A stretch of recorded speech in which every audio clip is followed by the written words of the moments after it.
Hi, and welcome back to the Shane Plays series of reviews on DC Comics Rebirth titles. Um, this is like my fourth or fifth video, something like that. I continue to be impressed with the solid writing and artwork and tone of what I'm seeing in Rebirth, although there are, some stuff is better than others.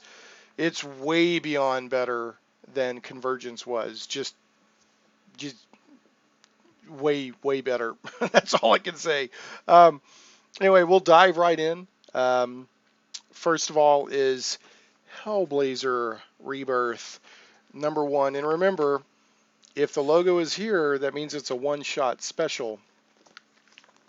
And if the logo is here, it means it's the first issue of the ongoing series.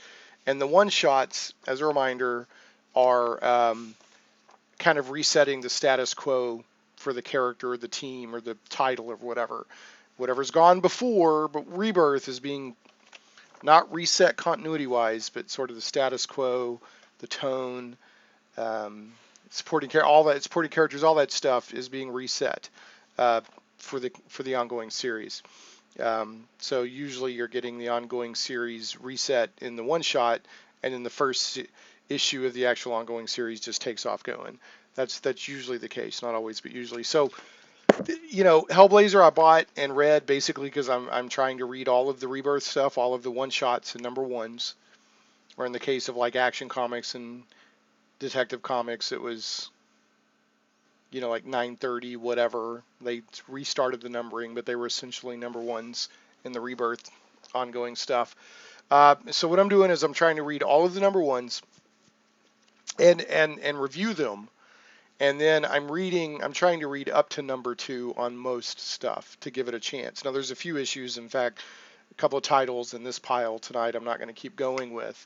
But I didn't expect to want to keep going with them. But I'm trying to give everything at least a issue 2, determine whether or not I want to keep going with it, because I can't indefinitely keep buying all the DC titles. There is such a thing as a budget. So Hellblazer was okay.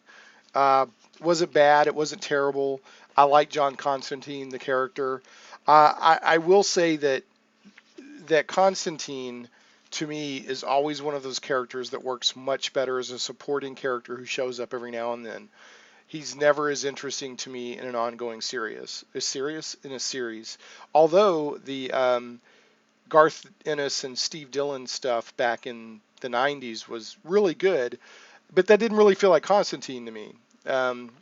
Constantine to me is the character that was established by Alan Moore as a supporting character in Swamp Thing. And that's, and this is fine. The story was fine. There's nothing wrong with it. And the status quo they seem to be resetting is him going back to London, which he was evidently under a curse not to do.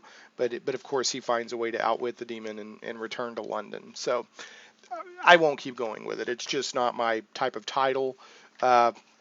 Like I said, I like the character, but he's just not interesting to me usually in an ongoing series.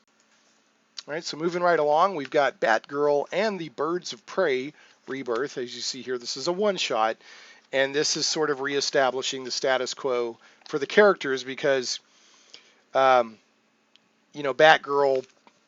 has, in fact, they've called it Batgirling because a couple of years ago, hasn't been that long, they did a drastic change in style for Batgirl, and it was very well received and well done.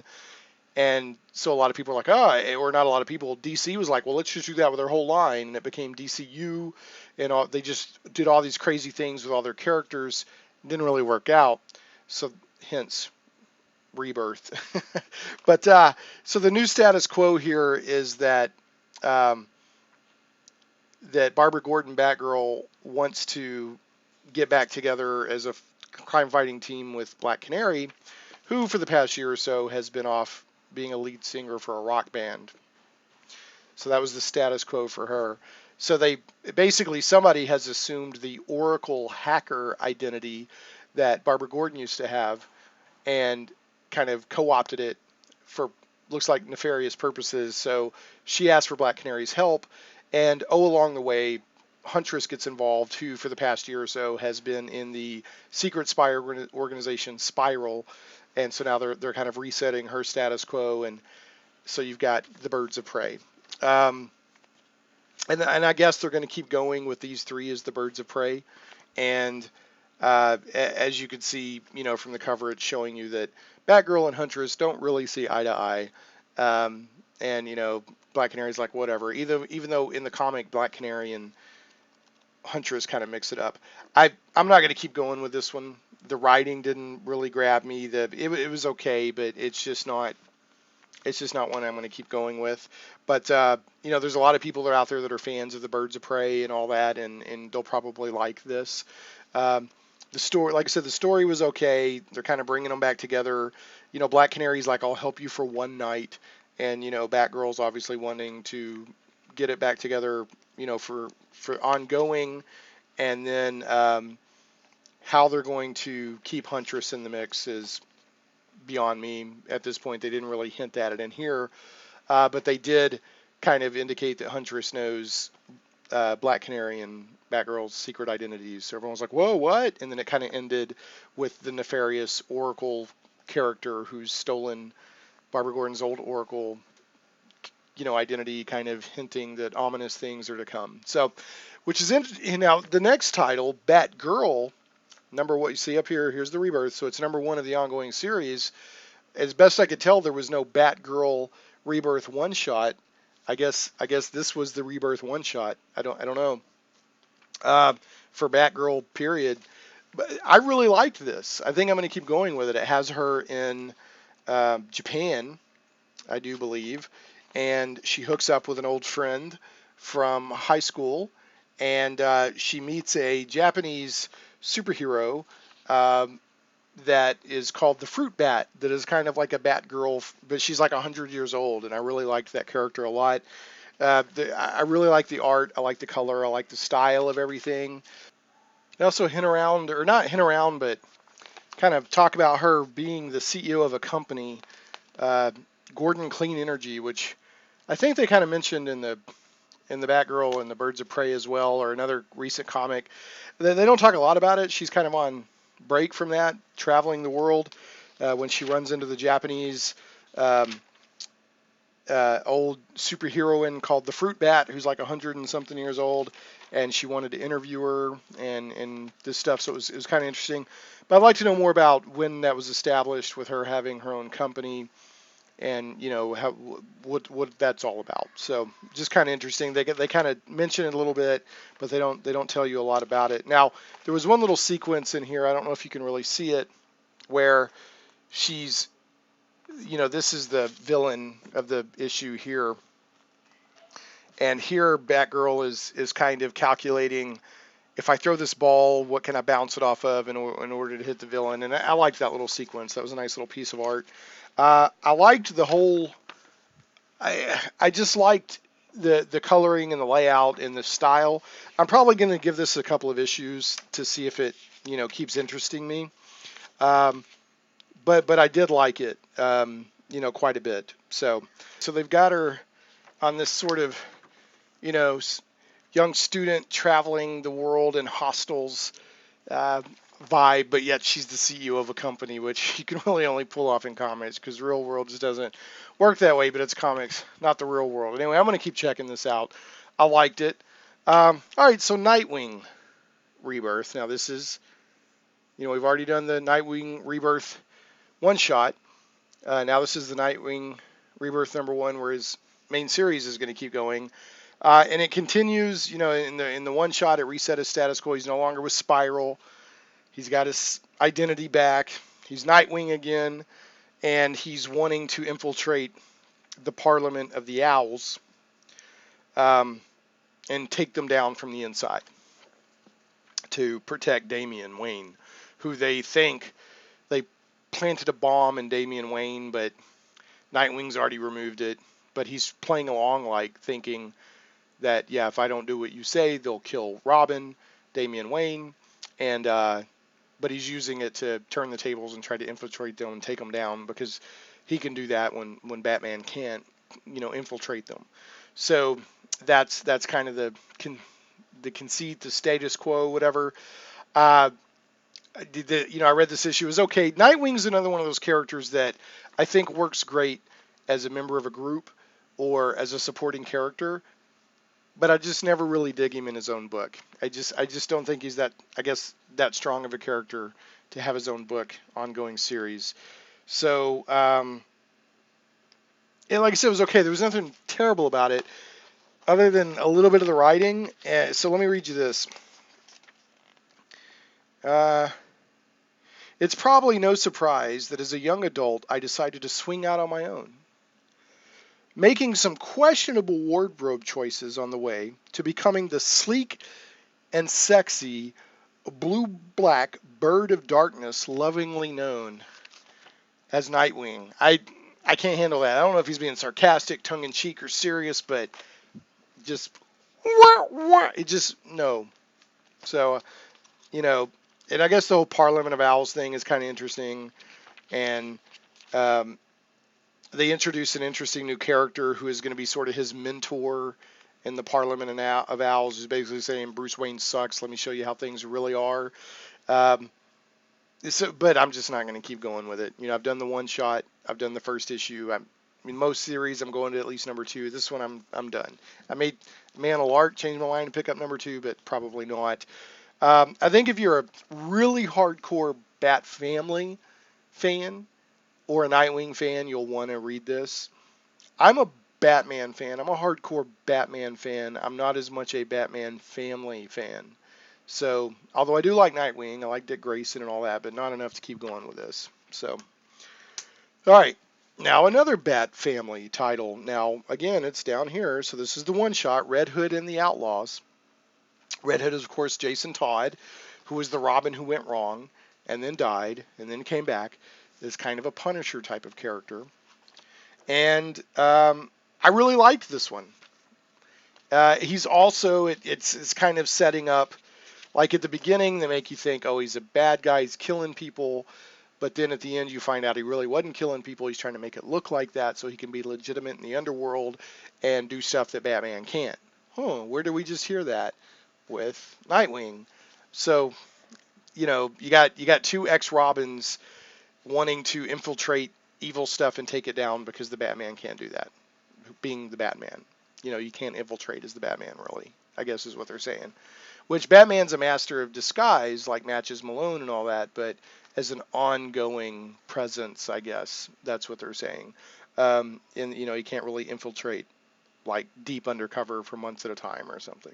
Maybe that's what they're saying. Anyway, I liked this. I liked the Red Hood and the Outlaws number 1, even though there's no Outlaws in it. I don't know who the Outlaws are going to be yet, although the reflections in his scopes here seem to indicate Bizarro, and I don't know who that is.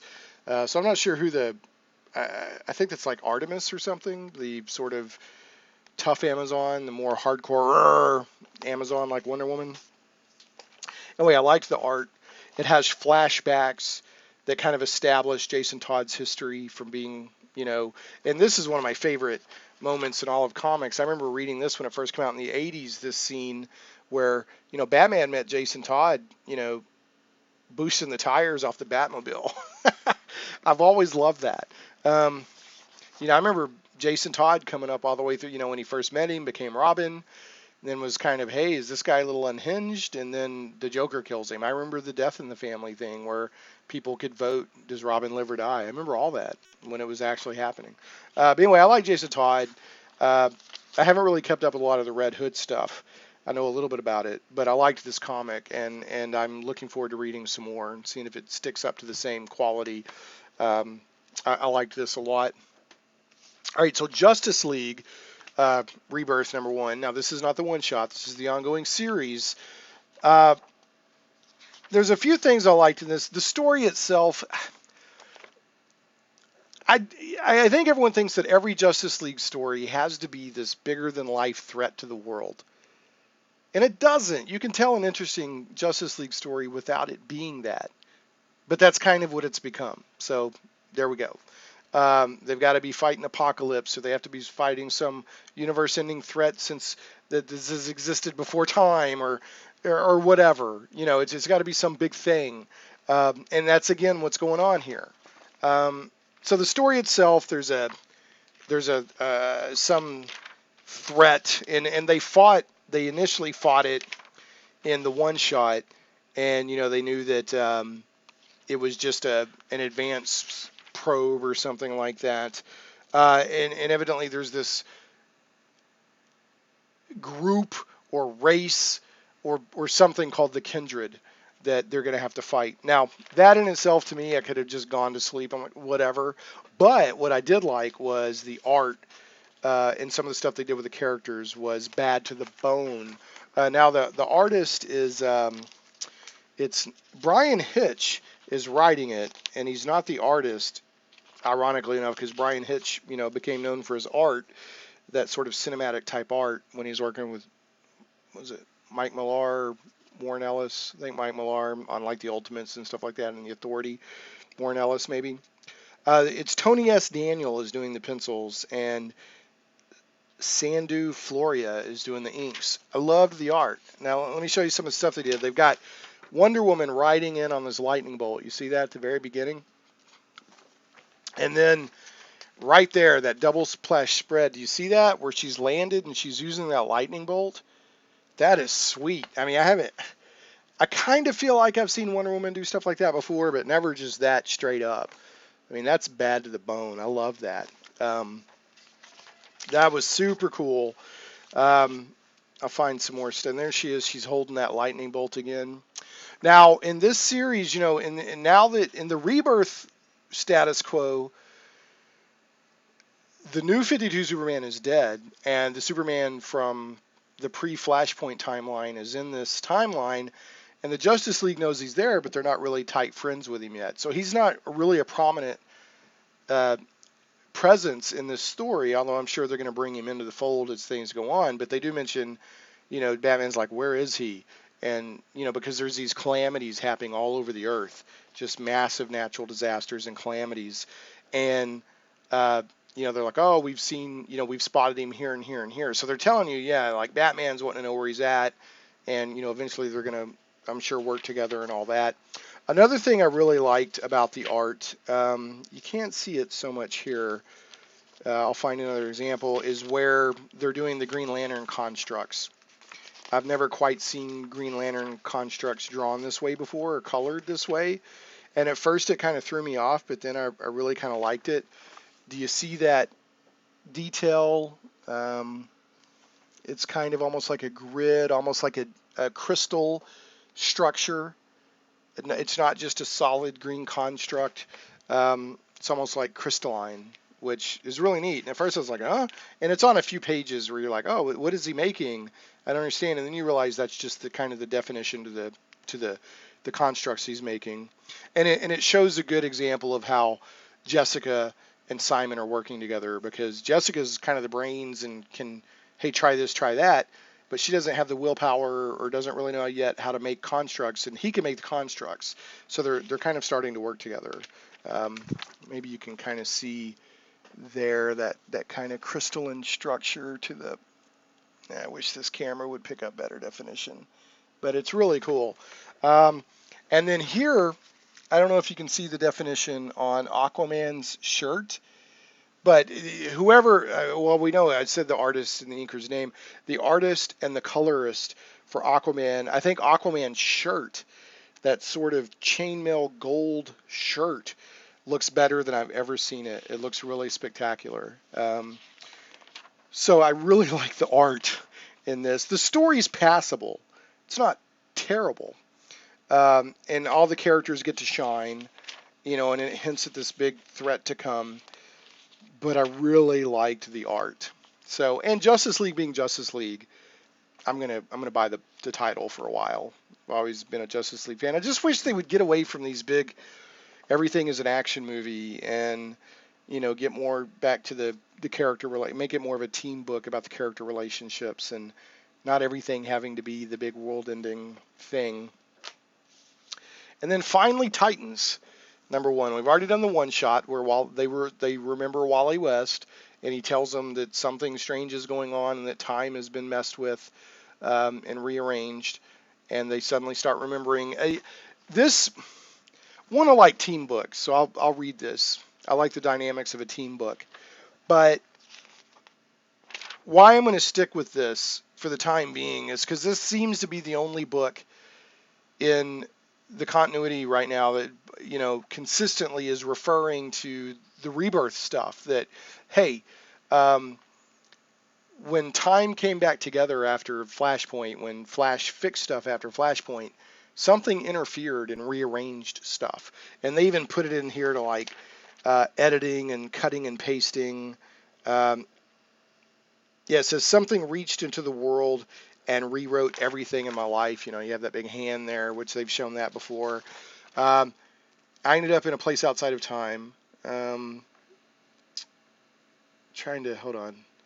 There was something in here that talked about uh, like literally like editing and kind of cut and pasting and deleting and rearranging time.